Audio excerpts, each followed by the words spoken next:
آج ہم بات کرنے والے ہیں ایک ایسے واقعے کے بارے میں جہاں تلواروں کا نہیں مگر سوچ کا، صبر کا اور عقل کا امتحان لیا گیا۔ یہ ہے غزوہ خندق، اسلام کی تیسری اور سب سے سوچی سمجھی جنگ۔ ایک ایسی جنگ جہاں دشمن لشکر کی تعداد 10,000 تھی اور مسلمان صرف 3,000، مگر پھر بھی اللہ کی نصرت نے سب کچھ بدل دیا۔ 5 ہجری کا وقت تھا، مدینے کی ہوائیں کچھ عجیب سی تھی، ایک خاص خوف محسوس کیا جا رہا تھا۔ مکہ کے مشرکین نے اب کی بار صرف قریش کو ہی نہیں بلکہ آس پاس کے کئی سارے قبیلوں کو ملا کر بھی ایک بڑا اتحاد بنایا۔ احزاب، ان کا مقصد تھا مدینے کو مٹی میں ملا دینا، اسلام کو جڑ سے اکھاڑ دینا۔ لشکروں کے لشکر جمع ہو رہے تھے۔ جب یہ خبر مدینے میں پہنچی تو لوگ گھبرا گئے، لیکن رسول اللہ صلی اللہ علیہ وسلم نے کسی ڈر یا گھبراہٹ کا اظہار نہیں کیا۔ انہوں نے اپنے صحابہ کرام سے مشورہ کیا اور اس وقت ایک عظیم صحابی نے ایک بے مثال مشورہ دیا۔ حضرت سلمان فارسی نے کہا، یا رسول اللہ، اگر ہماری طرف دشمن آئے تو ہم ان کے راستے میں ایک بڑی خندق کھود دیتے ہیں۔ یہی تھا وہ نیا آئیڈیا جس نے جنگ کا رخ بدل دیا۔ مسلم آرمی نے فوراً تیاری شروع کر دی۔ خود رسول اللہ صلی اللہ علیہ وسلم اپنے صحابہ کے ساتھ مٹی اٹھاتے۔ صحابہ کو یہ دیکھ کر جوش آ گیا۔ ٹھنڈ تھی، بھوک تھی، کبھی کبھی کئی دنوں کا کھانا نہیں ملتا تھا، مگر جذبہ کم نہیں ہوتا۔ ایک وقت آیا جب ایک پتھر کو کوئی توڑ نہیں پا رہا تھا۔ صحابہ نے رسول اللہ صلی اللہ علیہ وسلم کو بلایا۔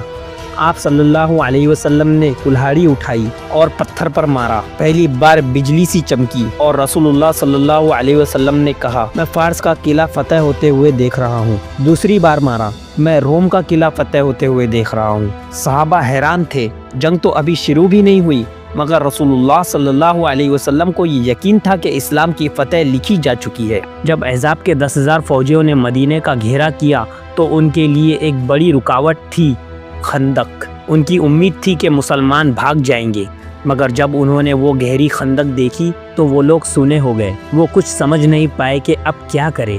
روز رات بھر ٹھنڈی ہوا میں دشمن کے سپاہی گھورتے رہتے، مگر مسلمان ان پر نگاہیں رکھے رہتے۔ حضرت علی، حضرت زبیر، حضرت سعد بن ابی وقاص جیسے گریٹ سولجرز مدینے کی دیوار پر ہمیشہ تیار رہتے۔ لیکن پھر ایک ایسا نام میدان میں اترا جو قریش کے لیے فخر تھا اور مسلمانوں کے لیے خوف بن چکا تھا۔ عمرو ابن عبد ود، عمرو جسے ایک فوج کے برابر سمجھا جاتا تھا، اس نے اپنے گھوڑے کو دوڑایا اور خندق کے ایک تنگ حصے میں کود گیا۔ مسلمانوں کے دل دہل گئے۔ اس نے چلا کر کہا، ہے کوئی جو میرے ساتھ مقابلہ کرے؟ صحابہ نے سر جھکا لیا۔ کوئی ایسے جان لیوا واریر سے مقابلہ نہیں کرنا چاہتا تھا جو جنگ کا ماہر اور موت کا پیغام ہو۔ نبی کریم صلی اللہ علیہ وسلم نے کہا، کون ہے جو اس کے ساتھ مقابلے کے لیے جائے گا؟ حضرت علی رضی اللہ تعالیٰ عنہ اٹھ کر کھڑے ہو گئے۔ ایک نوجوان جس کا جوش آسمان سے باتیں کر رہا تھا۔ نبی کریم صلی اللہ علیہ وسلم نے روکا، لیکن حضرت علی رضی اللہ تعالیٰ عنہ نے کہا، یا رسول اللہ، میں جاؤں گا، میں اس ظالم کو گرا دوں گا۔ نبی کریم صلی اللہ علیہ وسلم نے ان کا تربان باندھا، انہیں اپنی تلوار ذوالفقار دی اور دعاؤں سے رخصت کیا۔ حضرت علی رضی اللہ تعالیٰ عنہ نے میدان میں قدم رکھا۔ 2 تلواروں کا مقابلہ تھا، ایک کفر کی طاقت کا نشہ اور دوسری اللہ کے نام پر اٹھنے والی ذوالفقار۔ عمرو نے دیکھا اور کہا، او لڑکے، تو میرا کیا مقابلہ کرے گا؟ حضرت علی رضی اللہ تعالیٰ عنہ نے کہا، میں علی ابن ابی طالب ہوں اور تیرے ظلم کا انجام بننے والا ہوں۔ عمرو نے غصے میں آ کر تلوار اٹھائی اور بجلی کی طرح وار کیا، لیکن حضرت علی رضی اللہ تعالیٰ عنہ نے جھک کر بچایا اور پھر ذوالفقار چمکی اور ایک ہی وار میں عمرو ابن عبد ود زمین پر دھر گیا۔ سناٹا چھا گیا۔ مشرکین کے چہرے پر اداسی تھی اور مسلمانوں کے چہرے پر روشن مسکراہٹ تھی۔ رسول اللہ صلی اللہ علیہ وسلم نے کہا، علی کا یہ وار پوری امت کی عبادت سے افضل ہے۔ پورا میدان گونج اٹھا، صرف ایک ہی نعرہ لگ رہا تھا،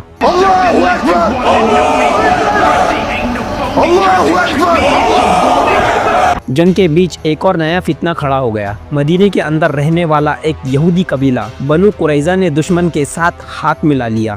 یہ مسلمانوں کے لیے سب سے بڑا جھٹکا تھا۔ دشمن باہر سے بھی تھا اور اب اندر سے بھی۔ رسول اللہ صلی اللہ علیہ وسلم نے فوراً تیاری کی اور حضرت سعد بن معاذ رضی اللہ تعالیٰ عنہ کو مدد کے لیے بھیجا۔ انہی کی لیڈرشپ میں بنو قریظہ کا مقابلہ کیا گیا اور ان کی غداری کا جواب دیا گیا۔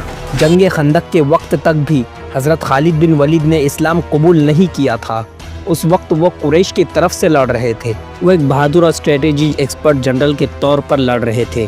ان کا رول قریش کی آرمی میں بہت اہم تھا، کیونکہ وہ جنگوں کے میدان میں ماسٹر پلانر اور ایکسپرٹ کیولری کمانڈر کے طور پر مشہور ہو چکے تھے۔ حضرت خالد بن ولید کو قریش کی کیولری کا کمانڈر بنایا گیا تھا۔ ان کا کام تھا کہ مدینے کے باہر چھوٹی چھوٹی رکاوٹوں کو توڑنا، کسی بھی طرف سے مسلمانوں کے سیکیورٹی سسٹم میں سوراخ کرنا، اور اگر ممکن ہو تو مدینے میں گھسنے کا راستہ بنانا۔ مسلمانوں نے حضرت سلمان فارسی رضی اللہ تعالیٰ عنہ کے مشورے پر جو خندق کھود رکھی تھی، یہ عرب کی تاریخ میں پہلی دفعہ ہوا تھا، اور مشرکین اس اسٹریٹجی سے حیران ہو گئے تھے۔ حضرت خالد بن ولید جیسے ایکسپرٹ جنرل بھی اس نئے حکمت عملی کا توڑ نہیں ڈھونڈ سکے۔ حضرت خالد بن ولید نے کئی بار مسلم خیموں پر ریڈ کرنے کی کوشش کی، لیکن ہر بار انہیں خندق نے روکا۔ مسلمانوں نے خندق کی دوسری طرف اسٹرانگ ڈیفنس سسٹم تیار کیا، جس میں حضرت علی، حضرت زبیر اور حضرت طلحہ جیسے گریٹ وارئرز موجود تھے۔ حضرت خالد بن ولید نے کئی بار چھپی ہوئی کیولری کے ذریعے مسلمانوں پر اچانک حملہ کرنے کی کوشش کی، لیکن مسلمان ہر وقت ہوشیار تھے۔ ہر طرف سے ان کا پلان فیل ہو گیا۔ حضرت خالد بن ولید کی فوج کو خندق کی وجہ سے کبھی سیدھا میدان میں گھسنے کا راستہ نہیں ملا۔ حضرت خالد بن ولید نے کئی بار مسلمانوں کو پرووک کرنے کی کوشش کی تاکہ وہ خندق سے باہر نکلے، لیکن نبی کریم صلی اللہ علیہ وسلم نے کسی بھی چیلنج کو قبول نہیں کیا اور ہر وقت اسٹریٹجی پر عمل کیا۔ حضرت خالد بن ولید پوری جنگ میں اپنے زبردست ایکسپیرینس کے باوجود بھی کسی بھی طور پر مسلمان کیمپ تک نہیں پہنچ سکے۔ ان کا کردار قریش کی کیولری کو لیڈ کرنا تھا، لیکن وہ خندق کی وجہ سے اپنی پوری طاقت استعمال نہیں کر سکے۔ اس کے کچھ عرصے بعد حضرت خالد بن ولید نے اسلام بھی قبول کر لیا، لیکن ہم اسے کسی اور ویڈیو میں تفصیل سے سمجھیں گے۔ ابھی کے لیے ہم اپنے مین پوائنٹ پر واپس آتے ہیں۔ جب ہر طرف سے مسلمان گھیرا جا چکا تھا تو اللہ تعالیٰ نے اپنی مدد بھیجی۔ ایک تیکھی ٹھنڈ بھری آندھی چلی جو صرف کافروں کے خیموں کو اکھاڑ گئی، ان کا کھانا اڑا دیا، ان کے برتن گر گئے، ان کے جانور بھاگ گئے، ان کے دل میں خوف اتر گیا۔ وہ اپنے آپ کو کہنے لگے یہ جنگ نہیں جیتی جا سکتی، اور وہ بھاگ گئے بنا لڑے۔ اللہ تعالیٰ نے یہ وعدہ پورا کیا اور مسلمان بنا لڑے ہی جنگ جیت گئے۔ غزوہ خندق نے دکھایا کہ جنگ صرف تلوار سے نہیں جیتی جاتی، عقل، ایمان اور صبر سب سے ضروری ہوتا ہے۔ رسول اللہ صلی اللہ علیہ وسلم نے ثابت کر دیا کہ لیڈرشپ کا مطلب ہوتا ہے ہر مشکل میں سب سے آگے خود ہونا۔ حضرت علی رضی اللہ تعالیٰ عنہ نے دکھایا کہ جوانی صرف جوش کا نام نہیں، ہوش کا نام ہے۔ حضرت سلمان فارسی رضی اللہ تعالیٰ عنہ نے دکھایا کہ ایک مشورہ پورے اسلام کو بچا سکتا ہے۔ اور سب سے بڑا سبق، جب تم اللہ پر یقین رکھتے ہو تو دشمن چاہے 10,000 ہو یا 1,00,000، جیت تمہاری ہوتی ہے۔ سبسکرائب کریں۔